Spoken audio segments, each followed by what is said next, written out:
I lived in the apartment for 5 years. Then I found out that the previous owner had been in prison for 20 years for a murder that he didn't commit. My name is Thomas van der Linde. I'm 34. I live in Amsterdam. I work as an architect in a small studio that restores old houses. I love history, materials, and memorable places. I live in an apartment on the 3rd floor of an old stone house in the De Peep district, built in 1927. I bought it in 2019 after a lot of savings, a loan, and years of searching. It was my first home. I lived here quietly for 5 years. I renovated, changed the floor, painted the walls. Nothing strange. No calls at night, no shadows. Just a quiet apartment with windows to the courtyard, old beams, and the smell of wood. Everything changed in April 2024 when I decided to replace the panel at the entrance. She was slumped. I tore off a piece of the wood paneling near the baseboard and found something that shouldn't have been there. The envelope. Old, yellowed, unstamped, unaddressed. Inside was a piece of paper, handwritten very carefully. I didn't kill her. I was there, but I didn't do it. They knew the truth, but they kept quiet. If anyone finds this, tell my daughter that I loved her. And what was I waiting for? Martin Felder, September 18th, 2003. Cell 14, Newkirk Prison. I sat down on the floor. Martin Felder. The name is unfamiliar, but it was my apartment. I checked the history of the property through the municipal register. Yes, a man named Martin Felder owned the apartment before me. He sold it in 1999, and in 2003, he was convicted of murdering his wife, Lisa Felder, in their home in Utrecht. He was sentenced to 22 years. He was released on parole in 2021. He died in 2023 of stroke. I kept searching. I found an old newspaper article in the archives of the Volkskrant from 2003. Man convicted of brutal murder wife. The body was found in the bathtub of their home, but at the end there was a note. The defendant denied the crime to the last. The lawyer said that the police ignored other suspects, including the victim's brother, with whom she had conflicts. I continued to search, and I found the daughter, Sophie Felder. Lives in Rotterdam. Works as a biology teacher. I wrote her a letter with a story. Told her where I found the envelope. That I lived in her father's apartment. That he might have left a message for someone who could hear it. 3 days later she replied. I believe him, but no one listened. The investigation, the court, even some relatives believed that he told the truth under pressure. But he was not the kind of person who gives in. He just wanted to be heard. She added, if you want, I can send you his last diary. He wrote in prison about how he imagined what his daughter would do, how she would study, how she would get married, how she would have children. He never saw it. I agreed. A week later, the package arrived. Inside was a notebook with a blue cover. First page. Today I dreamed that I had returned home. Not to that apartment in Utrecht, but to the one where we lived before in Amsterdam, but with windows to the courtyard. I was standing in the corridor. No one could hear me, but I knew that one day someone would find what I had left and tell my daughter that I was not a criminal, that I was just a man who had been framed. I sat down in a chair. I looked at the wall from which I had taken the envelope, and for the first time in 5 years, he thought, these walls don't just remember the past. They were waiting for someone to hear him. I couldn't just sit and read the diary. What I found wasn't just a personal story. It was a cry for justice, hidden in the wall of a house in Delhi. And now I had a choice. Leave it as it is, or try to finish what he couldn't. I started with the lawyer. The name was in the file. Hank Reiters, who defended Martin Felder in 2003. I found him, now retired, living in a small house near Utrecht. He's 78, but his mind is as sharp as ever. I want to see him on Saturday. He opened the door with a coffee in his hand, looked at me, and said, you're not family. You came through an envelope, didn't you? I was surprised. How do you know? Because Martin said he would hide something in the apartment, that someone would find it one day. I didn't believe it, but he was sure. We sat in his room, among papers, books, archive folders. He told me everything he remembered. The case was bad from the very beginning. Lisa's body was found in the bathroom, strangled. The police immediately focused on Martina. They had argued the day before. He was the only one who had the keys. But there were problems. What problems? First, there was no DNA, no fingerprints, except her own and Martin's. But he lived there. That's normal. Second, the marks on his neck did not match his hands. The experts indicated that the force of the compression was too great for a man of his build. Third, the neighbor who heard the screams later changed his testimony. He said that he might have heard the screams from another entrance. But the court ignored that. And the wife's brother? Yes, Marco Vandervelde. He was on a list of suspects. He had a criminal record, violence, debts, and he was in town that night. But the police didn't check him. They didn't analyze his phone. There was no investigative action. Why? Because they already had a culprit. And when there's a suspect who fits, other paths are closed. I asked for a copy of the case. Raiders gave me a scanned disc, everything he had saved, protocols, photographs, letters from Martin for prison. One correspondence was amazing. Martin wrote, in 2007, I spoke to the cleaning lady in court. She said she saw a man outside the house that evening. Tall, dark coat, holding something in his pocket. She didn't pay attention, but now she remembers. She worked in the house opposite, but the police never questioned her. I found her. Her name is Anna Brewer. She's 82 now. She lives in a home for lonely seniors in Nijmegen. I went. She remembered. Yes, it was like this.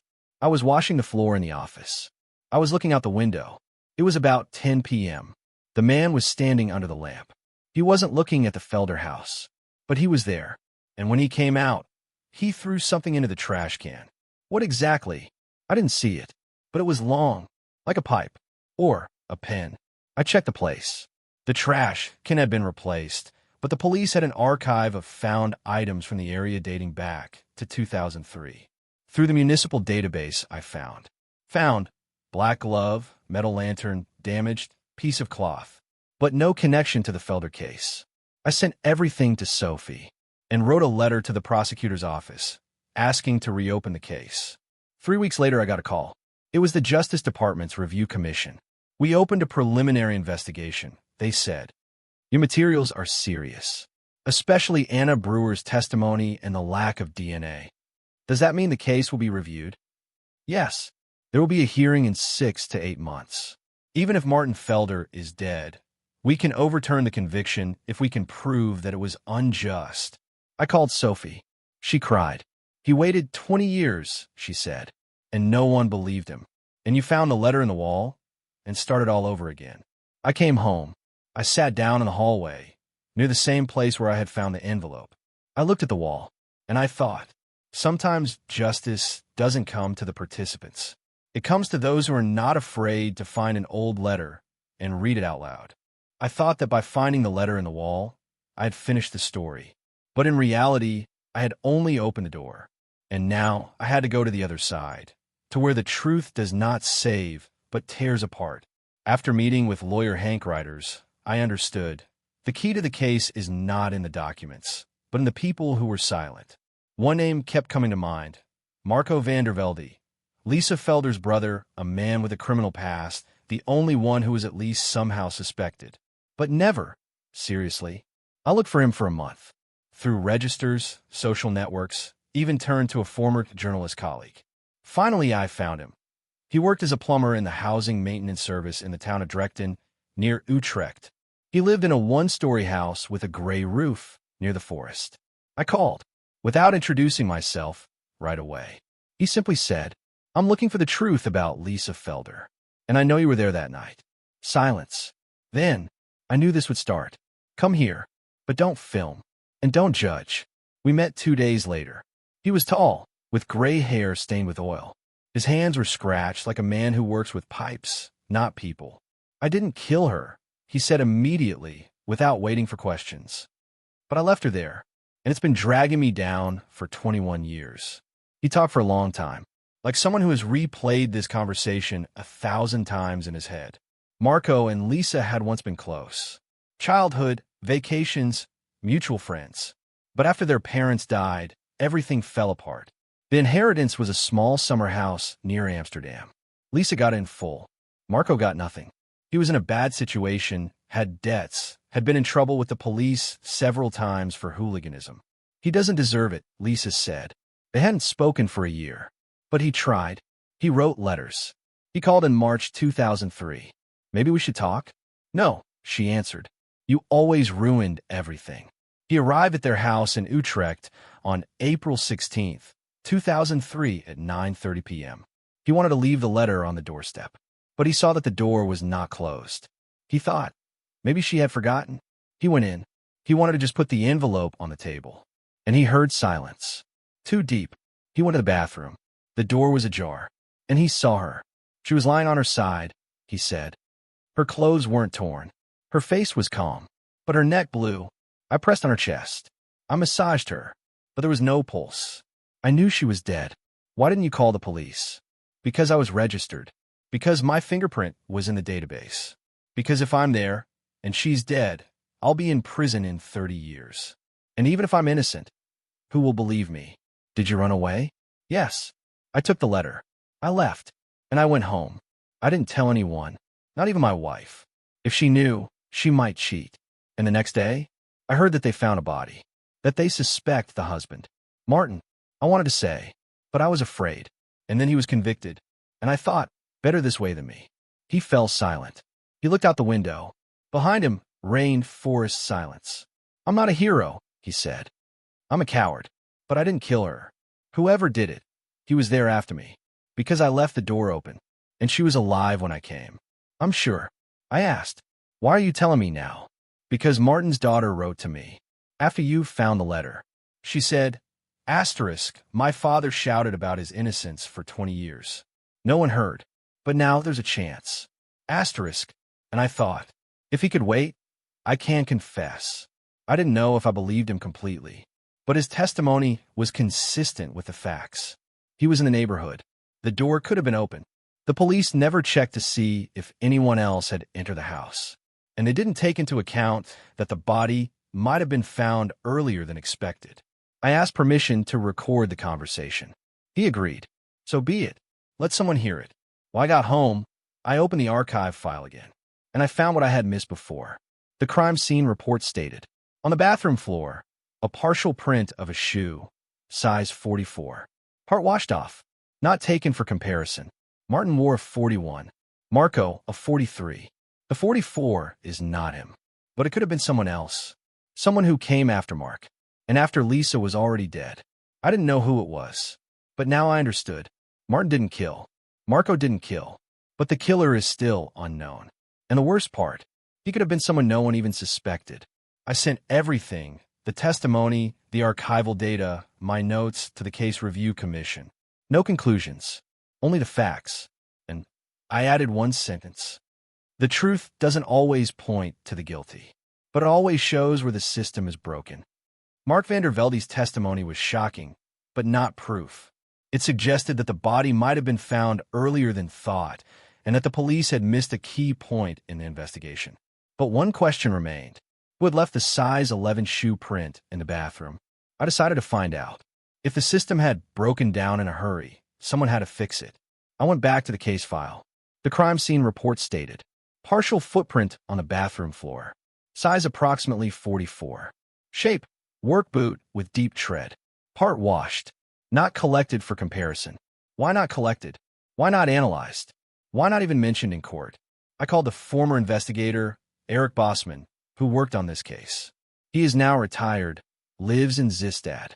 Agreed to meet. We were sure of Martin, he said. Traces of a struggle. The neighbor heard screams. He was the only one who had a motive. When there is such a suspect, the rest becomes background. This footprint, we thought it could be a plumber or an electrician, but we didn't check. Why? Because it was 2003. We didn't have a centralized database data on the Sauls. There was no time. The case was closed, and we closed it. I decided to find everyone who could have been in the house the day before the murder. Through the Municipal Housing Service, I found a list of technicians who worked in that house in April 2003. One entry stood out. Johan Dijker, plumber. Call, April 16, 2003, 1720, heating failure, apartment 3B, Felder apartment. Duration of work, 40 minutes. Client signature, Martin Felder. I checked. Martin confirmed that he had called a plumber. But this was not the case in court. No one asked if the man had left anything more than a repaired pipe. I found Johan's wife, Maria Dijker. She lived in Leiden. She's 71. Her husband died in 2016 of cirrhosis of the liver. He was a complicated man, she said. He drank. He argued. But in 2003, he changed. He became silent. One day, he came home from work at 11 o'clock. No explanation. His clothes were wet. He said, there was an emergency call. He worked late, but there was no such thing in the call log. Did you ask? Yes. He said, forget it. It's none of your business.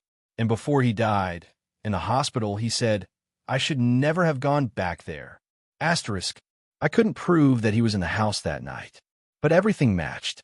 He was there at 5:20 p.m., had keys to many apartments, wore size 44 work boots, had a history of violence, case from 2002, closed due to insufficient evidence, and could have returned later. No one was monitoring his movements. I gathered everything. Mark's statement, fingerprint data, information about Johann Diker, the fact that the police did not check him or the other employees, and Martin's letter from the wall, and sent it to the Criminal Cases Review Commission, with one addition. I do not know if Johann Diker killed Lisa Felder, but I do know that he was not in the investigation, that his footprint was not analyzed, that his possible motive, connections, behavior, no one saw. This is negligence that cost one man 20 years of his life. 3 weeks later, I got a call. We accept your submissions as a strong case for reconsideration. Martin Felder's case will be referred to the Supreme Court with a recommendation that the conviction be overturned. Even if we don't find the killer, we must admit that the investigation was incomplete. And while the real killer may never be found, Martin Felder will no longer be called a criminal.